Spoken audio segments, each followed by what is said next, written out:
Bem-estar, com o otorrinolaringologista e médico do sono, Dr. Marcos Rodrigues.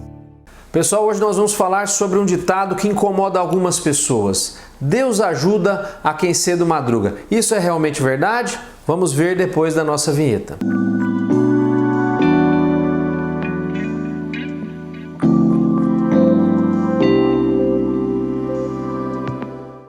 Muito bem, pessoal, acordar cedo é o principal movimento, a principal característica da nossa sociedade. A grande maioria das pessoas acordam cedo para trabalhar, certo?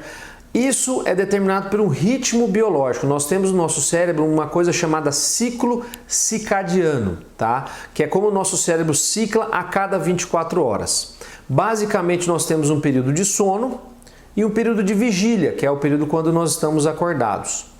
O principal hormônio que reduz e que colabora para que o cérebro saiba a hora de dormir ou a hora de acordar é um hormônio chamado melatonina. Atenção, a melatonina não é um hormônio que induz o sono. A melatonina é um marcador biológico. Ela marca o horário que o cérebro tem que começar a se preparar para entrar no estado de sono.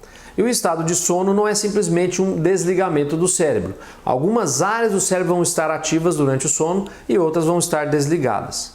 Pois bem, o que dita o ritmo biológico e a hora que nós vamos dormir, a maioria das vezes é a melatonina.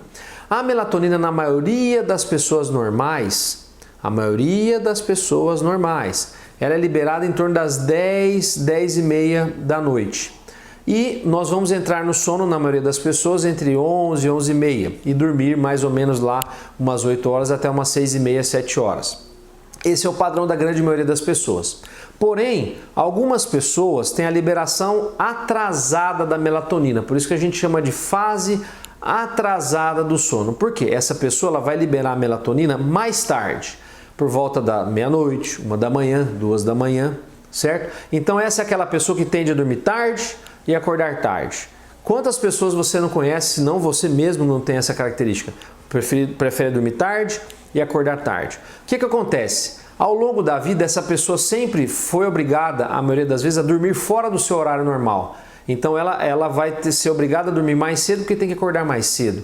E muitas vezes ela vai ter dificuldade para iniciar o sono. Por quê? Porque a melatonina dela é liberada mais tarde. E aí é aquela pessoa que muitas vezes desenvolve insônia e dependendo de como isso é tratado na família, ela até desenvolve um pouco de depressão e ansiedade por causa disso. Porque esse distúrbio, isso não é um distúrbio, essa característica geralmente se manifesta durante a adolescência. E aí esse adolescente ele vai tendo muita dificuldade de dormir cedo e acordar cedo, e isso causa muito transtorno para ele e para os pais. Portanto, se você tem essa característica de dormir tarde e acordar tarde, é muito importante que você procure o médico do sono da sua confiança para fazer uma avaliação e ver as diversas formas de tratamento que nós temos desse problema. Certo, pessoal? Fica aí a dica, nem toda insônia é o que parece. Fique atento à fase atrasada do sono. Bem-estar, com o otorrinolaringologista e médico do sono, Dr. Marcos Rodrigues.